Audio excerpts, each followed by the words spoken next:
தென்னாடுடைய சிவனே போற்றி, எந்நாட்டவர்க்கும் இறைவா போற்றி. அனைத்து தமிழ் உள்ளங்களுக்கும் கனிவான வணக்கங்கள். அனைவருக்கும் இனிய புத்தாண்டு வாழ்த்துக்கள். 2026ஆம் ஆண்டு பிறக்க இன்னும் ஒரு சில நாட்களே உள்ளன. ஒரு வருடம் என்பது சாதாரண விஷயம் கிடையாது. 12 மாதங்களில் ஒருவரின் வாழ்க்கை மேலேயும் போகும், சரிந்து கீழேயும் போகும். 12 மாதங்களில் ஒருவரின் வாழ்க்கை தலைகீழாக கூட மாறும். அந்த வகையில் உங்கள் வாழ்க்கையில் என்ன மாதிரியான மாற்றங்கள் எல்லாம் நடக்கும், உங்களுக்கு எதில் ஏற்றம் ஏற்படும், எதில் சறுக்கல் ஏற்படும் என்று சற்று விரிவாக காண்போம். இந்த ஆண்டின் தொடக்கத்தில் கிரகநிலைகள் என எடுத்துக்கொண்டால், குடும்பஸ்தானத்தில் சந்திர பகவானும், சகோதரஸ்தானத்தில் குரு பகவானும், புத்திரஸ்தானத்தில் கேது பகவானும், பாக்கியஸ்தானத்தில் சூரியன், செவ்வாய், புதன், சுக்கிர பகவானும் உள்ளனர். லாபஸ்தானத்தில் ராகு பகவானும் சனி பகவானும் உள்ளனர். குரு பகவான் 5ஆம் பார்வையாக துலாம் ராசியையும், 7ஆம் பார்வையாக தனுசு ராசியையும், 9ஆம் பார்வையாக கும்ப ராசியையும் பார்வையிடுகிறார். சனி பகவான் 3ஆம் பார்வையாக மேச ராசியையும், 7ஆம் பார்வையாக சிம்ம ராசியையும், 10ஆம் பார்வையாக விருச்சிக ராசியையும் பார்வையிடுகிறார். இந்த கிரகங்களின் அமைப்பு மற்றும் பார்வையினால் உங்கள் வாழ்வில் ஏற்படும் சுப மற்றும் அசுப பலன் என்ன என்பதனையும், அசுப பலன் ஏற்படுமாயின் ராசிக்காரர்கள் செய்ய வேண்டிய பரிகாரம் என்ன, வழிபட வேண்டிய தெய்வம் யார் என்பதனை பற்றியும் முழுமையாக காண்போம். பிறக்கப் போகும் இந்த புது வருடம் உங்கள் வாழ்வில் வளமும் நலமும் செல்வ செழிப்பும் பெற்று வாழ்வில் உயரிய நிலையை அடைய எல்லாம் வல்ல எம்பெருமானை வேண்டி விரும்பி கேட்டுக்கொள்கிறேன்.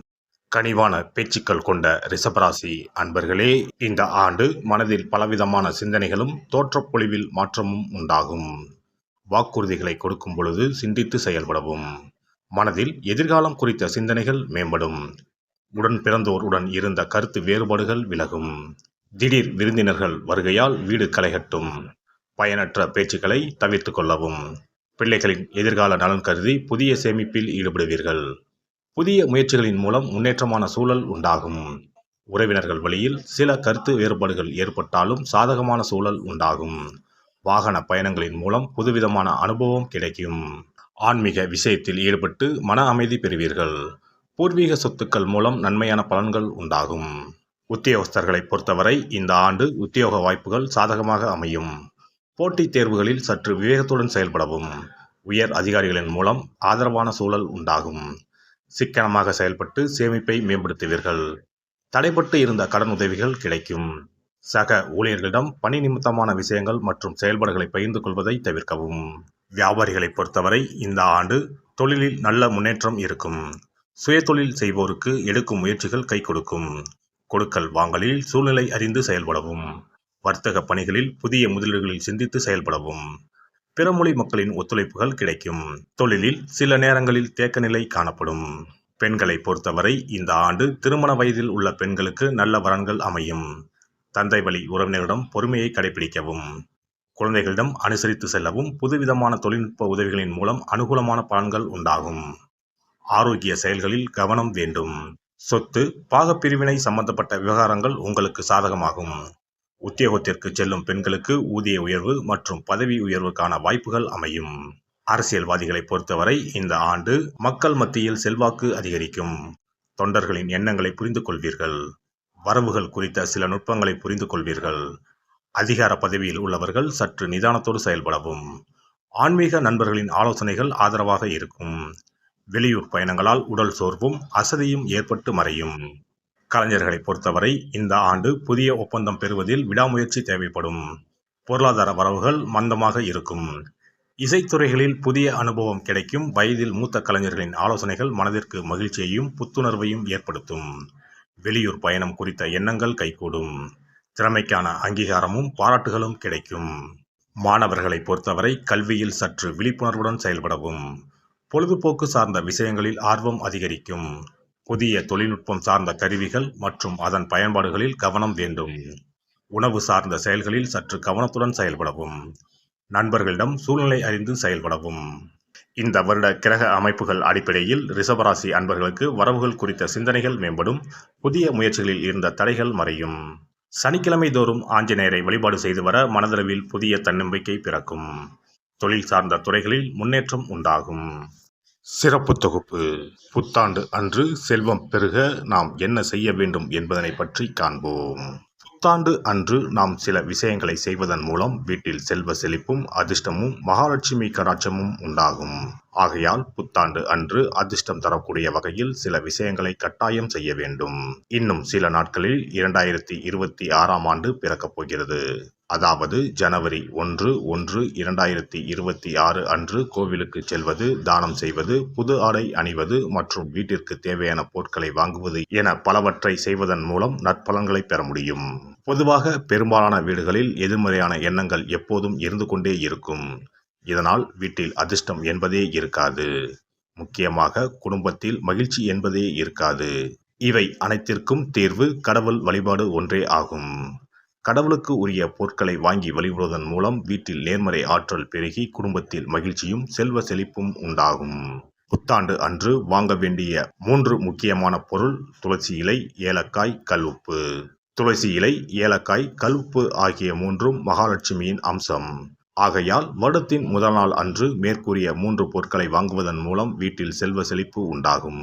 துளசி இலையை வாங்கி வந்து பூஜை அறையில் பெருமாளுக்கும் ஆண்டாளுக்கும் வைத்து வழிபட வேண்டும். அடுத்து ஏலக்காய் வாங்கி வந்து பூஜை அறையில் விளக்கின் அருகில் வைத்து வழிபட வேண்டும். செல்வ செழிப்பு உண்டாக்குவதில் கல்உப்பு முக்கியமான பொருளாகும். ஆகையால் கல்உப்பை வாங்கி கட்டாயமாக பூஜை அறையில் வைத்து வழிபட வேண்டும். வாங்க வேண்டிய பிற பொருட்கள் என எடுத்துக்கொண்டால் மல்லிகைப்பூ, மஞ்சள், குங்குமம், சர்க்கரை, இனிப்பு, பசும்பால், குத்துவிளக்கு ஆகியவற்றையும் வாங்கலாம். புத்தாண்டு அன்று அதிகாலை எழுந்து குளித்து பிரம்ம முகூர்த்தத்தில் பூஜை அறையில் விளக்கேற்றி வழிபட வேண்டும். அடுத்து கோவிலுக்கு சென்று அபிஷேக பொருள் வாங்கி கொடுத்து தரிசனம் செய்ய வேண்டும். முக்கியமாக புத்தாண்டு அன்று ஏழை எளியவர்களுக்கு தானம் செய்ய வேண்டும். மேலும் அறுசுவை உணவுகளை சமைத்து கடவுளுக்கு படையலிட்டு வழிபடுவது நல்லது. புத்தாண்டு அன்று பிறருக்கு கடன் தரக்கூடாது.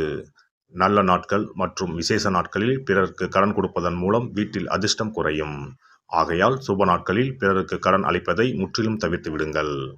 புத்தாண்டில் நமக்கு நன்மைகள் அதிகம் நடைபெற வேண்டும். 2025ஆம் ஆண்டில் சந்தித்த பிரச்சனைகள், துன்பங்கள், போராட்டங்கள், கஷ்டங்கள் ஆகியவற்றில் இருந்து விடுபட வேண்டும் என்பதே அனைவரின் விருப்பம். புத்தாண்டு பிறப்பதற்கு முன் எந்தெந்த பொருட்களை நம்முடைய வீட்டில் இருந்து அகற்ற வேண்டும், இவற்றை வீட்டில் வைத்திருப்பதால் என்னென்ன பாதிப்புகள் ஏற்படும் என்பதையும், இவற்றை அகற்றுவதால் புத்தாண்டில் என்னென்ன நன்மைகளை பெற முடியும் என்பதை பற்றியும் தெரிந்து கொள்வோம். வீட்டில் இருந்து உடைந்த அல்லது சேதமடைந்த பொருட்களை அகற்றுவதால் துர் அதிர்ஷ்டங்கள் ஏற்படுவதில் இருந்து விடுபடலாம். இவைகள் எதிர்மறை ஆற்றல்களை எளிதில் ஈர்க்கக்கூடியவையாகும். உடைந்த பொருட்கள், பழுதான சாதனங்கள், விரிசல் விழுந்த கண்ணாடி, உடைந்த நாற்காலி ஆகியவற்றை வீட்டில் இருந்து அப்புறப்படுத்திவிட்டு புதியவற்றை வாங்கலாம். நல்ல நிலையில் இருக்கும் பொருட்களாக மாற்றுவதால் வளர்ச்சி, நேர்மறை ஆற்றல்கள் ஏற்படும். பழைய துணிகள், புத்தகங்கள், பாத்திரங்கள் ஆகியவற்றை வீட்டில் இருந்து வெளியேற்றி விடலாம். வேறு யாருக்காவது தானமாகவும் அல்லது மறுசுழற்சி முறையில் பயன்படுத்தக்கூடியதாகவும் மாற்றி அமைக்கலாம். இதனால் நேர்மறையான விஷயங்கள் எப்போதும் வீட்டில் நடந்து கொண்டே இருக்கும். தேங்கிய நீர், காய்ந்த பூக்கள் ஆகியவற்றை வீட்டில் இருந்து தூக்கி எறிவதால் எதிர்மறை ஆற்றல்கள் வீட்டில் பரவுவதை தடுக்கலாம். புதிதாக இருக்கும் மலர்கள், புதிய தண்ணீர் ஆகியவற்றால் வீட்டில் எப்போதும் புத்துணர்ச்சி நிறைந்திருக்கும், மகிழ்ச்சி மலரும். காலாவதியான உணவுப் பொருட்கள், மருந்துகள், அழகு சாதன பொருட்களை வீட்டில் வைத்திருப்பதால் வீட்டில் தேக்க நிலை, எதிர்மறையான சூழல் இருந்து கொண்டே இருக்கும். இதனால் வீட்டில் அடிக்கடி நோய்களும் வந்து கொண்டே இருக்கும். ஆரோக்கியமான சூழலை வீட்டில் உருவாக்கவும், புதிய வாய்ப்புகள், நல்ல விஷயங்கள் தேடி வருவதற்கும் காலாவதியான பொருட்களை அகற்றிவிட்டு சுத்தமான காற்று, ஆற்றல் வந்து செல்லும் வகையில் வீட்டை காற்றோட்டம் உள்ளதாக வைத்திருக்க வேண்டும். எல்லாம் வல்ல இறையருளால் நீங்களும் உங்கள் அன்பு குடும்பமும் உடல் நலம், நீளாயுள், நிறை செல்வம், உயர் புகழ், மெய்ஞானம் ஓங்கி வாழ்க வளமுடன். இந்த வீடியோ பதிவு உங்களுக்கு பிடித்திருந்தால் லைக் பண்ணுங்க, கமெண்ட் பண்ணுங்க, ஷேர் பண்ணுங்க, மறக்காம சப்ஸ்கிரைப் பண்ணுங்க, பக்கத்துல இருக்கிற பெல் பட்டனை கிளிக் பண்ணுங்க. நன்றி, வணக்கம். ஓம் நமச்சிவாய. சிவாய நம.